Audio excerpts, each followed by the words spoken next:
Ça faisait un bon moment que le FC Barcelone n'était plus lié à un défenseur central et pas des moindres. Même si ce dernier ne fait pas l'unanimité au sein des supporters Blaugrana. On en parle durant cette vidéo pour savoir est-ce que c'est une bonne piste en réalité pour le club ou pas. On parlera aussi de Rafinha et les rumeurs de départ. Aujourd'hui, on a un peu plus de précision quant à la position du club. Sans oublier bien évidemment de passer en revue le dossier Alvarez. On a une nouvelle qui est waouh, exceptionnelle. C'est juste incroyable. Je m'y attendais pas. Quand j'ai vu la nouvelle, je me suis dit, ça, c'est de la nouvelle qui nouvelle, quoi. Ah, et au passage, le peuple a parlé. Comme vous l'avez certainement remarqué avec la notification de cette vidéo, on a remis la photo de Don Pedri jusqu'à nouvel ordre. C'est en attendant de trouver une meilleure idée parce que j'avoue que la photo de profil passée, je sais pas, j'accrochais pas trop, il y a quelque chose qui me plaisait pas dedans. Remettre Pedri, ça reste une valeur sûre jusqu'à avoir une nouvelle idée. Je vous laisse déguster la vidéo. Et commençons par Rafinha, exactement comme la vidéo d'hier. C'est Mundo Deportivo qui communique à ce sujet. Le Barça compte sur Rafinha pour la saison prochaine et il reste un élément clé de leur plan. Malgré un vif intérêt de la part de clubs saoudiens, le club est confiant quant à son maintien au club.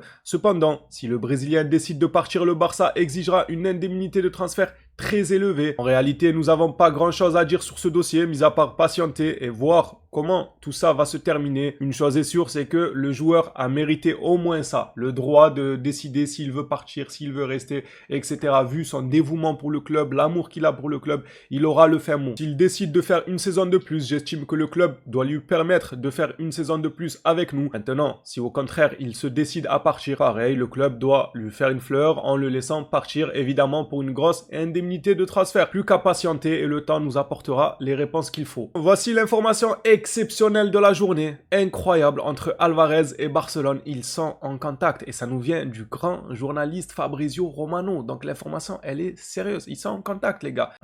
L'information de fou, c'est quoi? Ils sont en contact, mais c'est plus un contact là, c'est un double contact depuis le temps. Ils sont en contact depuis un an. C'est une croqueta là à ce niveau, les gars. C'est quoi ça? Et en plus de ça, ils font cramer. Le mec, il est en prison, il est à Sona et il parle de contact. Ça veut dire quoi? Ça veut dire qu'il a un téléphone. Donc il a réussi à introduire un téléphone dans la prison de Diego Simeone en tant que matant. Il risque très très cher et je comprends pas pourquoi le club lui fait prendre un tel risque. Il faut faire attention. Et je sais pas ce qu'ils peuvent faire, lui mettre perpétuité ou voire pire comme peine. Faut faire attention. Il est en contact comment? Il a un téléphone à l'Atlético Madrid. Depuis quelques jours maintenant, Javi Guerra est lié au FC Barcelone et il y en a des choses à dire sur le dossier. Le Barça suit donc Javi Guerra. Sa clause libératoire est de 40 millions en juillet et passera à 60 millions plus tard dans le mercato. Hansi Flick juge le joueur intéressant, mais Valence n'envisage pas un départ. Ils n'auront pas leur mot à dire si la clause venait à être levée à hauteur de 40 millions. Le joueur partira. Je ne pense pas que ce dernier refuse d'aller au FC Barcelone. Cependant, j'ai quelques incompréhensions sur le dossier. On nous disait partout que nous avons suffisamment de milieux de terrain. Quand je vous disais que Bernardo Silva était une opportunité de marché pour la profondeur de banc, tout le monde me dit non mais on a assez de milieux, on n'a pas besoin de milieux. Regardez seulement, le club s'intéresse à des milieux de terrain qui ont une clause à 40 millions, qui passent en fin juillet à 60 millions. Bon, s'ils veulent l'acheter, ça sera pour 40 millions, somme que je trouve personnellement déjà élevé pour le joueur. On est là sur un dossier qui comporte plusieurs anomalies. Le prix, trop élevé. Pourquoi le Barça s'intéresse à un milieu de terrain? Pourtant, les experts sur Internet m'ont garanti qu'on avait assez de milieux de terrain, qu'on n'en avait pas besoin. À un moment donné, est-ce qu'on ne peut pas s'asseoir et se demander est-ce que parfois on ne surcote pas notre milieu de terrain? Alors oui, il y a des individualités exceptionnelles comme Pedri, mais dans l'ensemble, si on prenait les blessures, les irrégularités, par-ci, par-là, en fin de compte, moi je pense qu'on peut s'asseoir et se demander est-ce que notre milieu de terrain n'est pas tant surcoté que ça. Ce qui expliquerait le pourquoi du comment le Barça s'intéresse à un milieu de terrain. Alors que les fameux experts m'avaient dit qu'on n'a pas besoin de Bernardo parce qu'on n'a pas besoin de milieu de terrain tout court. Donc maintenant, on ne prend pas Bernardo gratuit, soi-disant finito, etc. pour aller sur un joueur qui, encore une fois, le club n'est pas vendeur pour ne pas changer durant ce mercato. Et si on veut absolument acquérir ses services, on devrait payer sa clause libératoire à hauteur de 40 millions. Qu'est-ce que c'est cher? Attention, le profil reste quand même intéressant. Je ne dis pas que c'est un profil nul. Je dis juste que c'est un profil qui ne vaut pas 40 millions. C'est différent. Et vous, les phénomènes, Javi Guerra, on est tous d'accord pour dire que c'est un joueur qui a un certain niveau, qui peut être amené à évoluer, qui montre beaucoup de qualité, mais que c'est très cher en termes de prix, surtout pour notre milieu de terrain qui est assez bien fourni, mais attention, moi je me garde toujours la réserve de dire qu'un milieu en plus ne serait pas de trop. Je ne viendrai pas de votre côté à ceux qui me disent que notre milieu est déjà impeccable, il n'y a rien à changer. Non, avec les blessures et les irrégularités, on peut quand même se poser pas mal de questions. En ce qui concerne Koundé et Baldé, longtemps annoncé vers le départ, en réalité ça a toujours été l'élément clé, l'offre que les joueurs recevront, c'est ça qui tranchera en faveur d'un départ ou bien de rejeter l'offre et garder le joueur. Diario Sport rapporte que le Barça ne cherche pas à vendre Koundé ni Baldé. Les deux joueurs ne sont pas sur la liste des transferts en réalité. En plus de ça, les deux ont envie de rester au club. Par conséquent, à moins d'offres irrésistibles, ils resteront au club. Donc s'il n'y a pas une offre exceptionnelle qui vient sur le bureau de Deco, les joueurs ne partiront pas. Alors pour Koundé, une offre exceptionnelle, ça serait aux alentours de 80 millions à 90 millions. Et pour Baldé, on serait aux alentours de 50 à 60 millions, je pense. Mais sachant qu'il y a eu des rumeurs le liant à City à hauteur de 70 millions, moi je n'y crois pas du tout.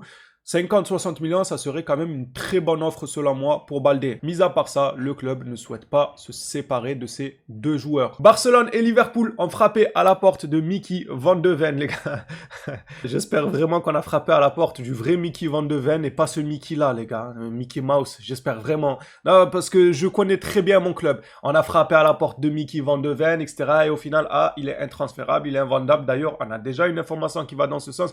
La rumeur, elle n'a même pas 24 heures qu'on nous dit déjà que Tottenham ne veut pas vendre. C'est trop au bout d'un moment. Et c'est sûr, on a frappé à la mauvaise maison. C'était la maison de Mickey Mouse. Le Barça s'intéresse donc à Mickey Van de Ven. De 1, personnellement, je suis content car le Barça est de nouveau lié à un défenseur central. Vous savez ce que ça veut dire? Tout simplement que le Barça n'a pas abandonné la piste de se renforcer dans ce secteur-là.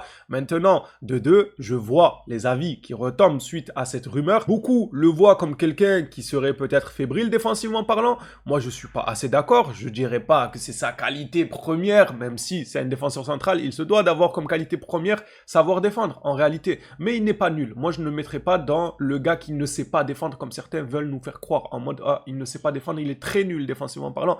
Non, j'irai pas jusqu'à là. Ce n'est pas non plus le meilleur défensivement parlant, même si un club comme Barcelone se doit à la base de recruter les meilleurs à chaque poste. Maintenant, il y a la réalité du terrain aussi et les opportunités sur le marché. Si Hansi Flick voit en Van de Ven un joueur compatible à son jeu, c'est bien pour une raison. Parce que le joueur a des qualités justement qui pourraient matcher à 100% avec la manière de jouer de Hansi Flick. Déjà oui, c'est un cheval, le mec il a la vitesse, donc pour les retours défensifs, ça peut faire un grand bien. Pareil pour la qualité de passe vers l'avant ainsi que ses percussions, le mec n'hésite pas à courir balle au pied sur 15, 20, 30 mètres, il est capable de répéter les efforts au cours d'un match. Pour moi, il a quand même bon nombre de qualités. N'oublions pas aussi que c'est un joueur de la première ligue, donc il est habitué au haut niveau, il est habitué à l'intensité. En plus de ça, il sort d'une saison, alors oui, il a connu plusieurs blessures, mais par-dessus tout, un contexte très compliqué à Tottenham, les gars. Il jouait le maintien, c'est au bout d'un moment. Qu'est-ce que vous voulez en tirer de votre défenseur si aucun de ton équipe ne met le pied devant l'autre? Tu peux pas juger un seul joueur comme Van de Ven et nous dire oui, mais regardez la saison catastrophique qu'il fait.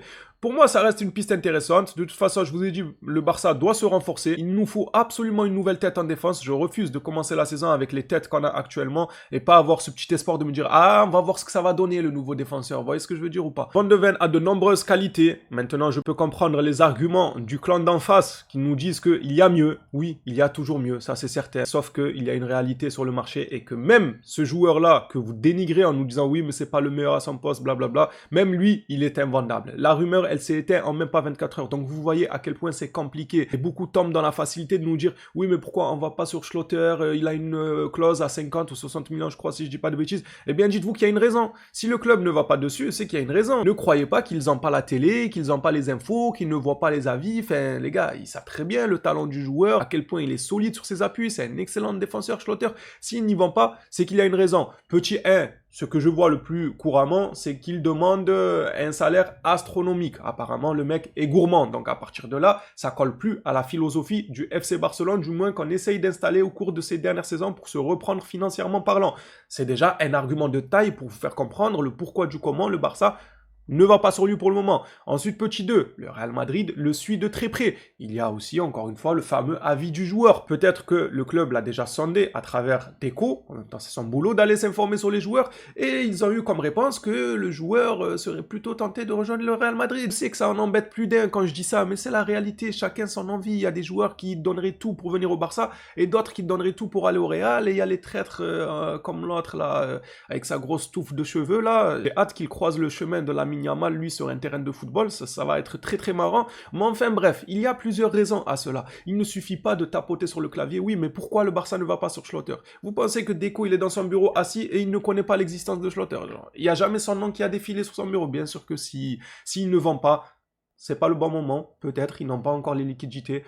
Ils ne sont pas d'accord avec ce que le joueur demande en termes d'indemnité de transfert. Le joueur a fait savoir par le biais de ses agents ou de lui-même directement qu'il était plus enclin à attendre le Real Madrid plutôt que le Barça, chose qui peut arriver. Tout ça pour vous dire qu'il y a beaucoup de raisons, donc ne tombez pas dans la facilité de dire mais pourquoi on ne s'attaque pas à lui? Parce qu'il y a plein de raisons différentes, tout simplement. Moi, Van de Ven, je trouve que c'est une piste intéressante. Voilà, oula, j'ai remis Mickey Mouse. Je continuerai à recueillir vos avis à ce sujet. Dites-moi toujours ce que vous en pensez de Van de Ven. Moi, je comprends pas. À un moment, il était très apprécié par la communauté. Certainement dû à la dernière saison, les gens ont retourné leur veste, ils commencent à nous dire que c'est pas suffisant, que c'est pas bon, etc. Moi, je trouve que vous êtes dans la culture de l'instant par rapport à sa dernière saison, alors que toute l'équipe était nulle. Pour clôturer cette vidéo actualité les phénomènes, bon, il n'y a pas eu beaucoup d'informations, c'était surtout du Van de Ven durant l'actualité. Tottenham veut garder Van de Ven. Alors moi, une question me vient à l'esprit. Le marché des transferts, il sert à quoi? Il faut me l'expliquer au bout d'un moment. Un marché, c'est fait pour acheter et vendre, non? Je me trompe. Lorsque tu vas au marché, tu veux acheter des articles. Quand tu dis au vendeur, je veux cet article, il te dit pas, c'est pas à vendre. Alors le marché des transferts, il sert à quoi? Parce que tout le monde n'est pas à vendre, encore plus pour le FC Barcelone. Joao Pedro, il est pas à vendre. Alvarez, il est pas à vendre. Van de Ven, il est pas à vendre. Schlotter, j'en sais rien de sa situation. Guardiola, pareil, il négocie, il prolonge avec City. Harry Kane, pareil, il est pas à vendre. Et j'en oublie certainement dans le lot. Apportez-nous des réponses. C'est pas le marché des transferts, les gars. C'est le marché de clients courts, là, à la limite. C'est quoi ça? Il y a rien à vendre. Il y a aucune affaire à faire. Il y a aucun joueur de qualité qui est à vendre. Que de limitations sur le marché. Enfin bref, voilà pour cette journée centré sur Van de Ven. Moi, je suis content qu'il soit lié au FC Barcelone. Comme je l'ai dit durant l'intro, déjà rien que le fait de savoir que le Barça n'a pas abandonné l'idée de se renforcer défensivement parlant, ça me fait plaisir. Maintenant, on verra bien qui sera l'heureux élu à ce poste-là. Si ça venait à être Van de Ven, moi, je ne serais pas déçu. Loin de là, le mec il est jeune, il a un certain talent, il peut encore s'améliorer côté défensif, puis même le contexte du Barça c'est différent, on aura plus le ballon, le mec il est rapide, il pourra presser si le pressing il est organisé avec nos attaquants et milieu de terrain, avoir des défenseurs rapides, ils peuvent monter rapidement au pressing, bloquer toute action avant même qu'elle ne naisse, on peut s'en sortir. Flick, depuis qu'il est là, il nous a fait comprendre que la défense c'était plutôt stratégique que réellement savoir défendre. Pour lui en fait, si tu veux réussir un match, c'est que tu n'es même pas à défendre. C'est ça sa philosophie à lui. Pourquoi laisser l'adversaire venir dans mon camp pour ensuite devoir défendre? Non, je vais annuler toutes ces actions avant qu'elles ne naissent pour que je n'ai même pas à défendre. Par contre, mes défenseurs doivent avoir une certaine compétence. Une compétence tactique sur le placement, une compétence, déjà il est gaucher, donc nous qui cherchons un gaucher de préférence, ça tombe bien aussi. Une compétence aussi vis-à-vis de la vitesse, la rapidité, ça doit être une qualité que les défenseurs au Barça doivent avoir avec notre fameuse ligne haute. Et voilà, je trouve que c'est cohérent comme piste, ce n'est pas le scandale du siècle à en voir les avis de certains à nous dire ouais il est super nul, ça sert à rien. Je trouve que vous en faites trop, même si je reçois quand même votre avis. Je ne fais que donner mes arguments sur pourquoi j'estime que c'est pas la piste la plus incohérente comme on veut nous le faire croire. Les Blaugrana, ceci dit, la vidéo touche à sa fin. Merci à tous ceux qui soutiennent la chaîne. On s'attrape à la prochaine. D'ici là, prenez soin de vous les phénomènes.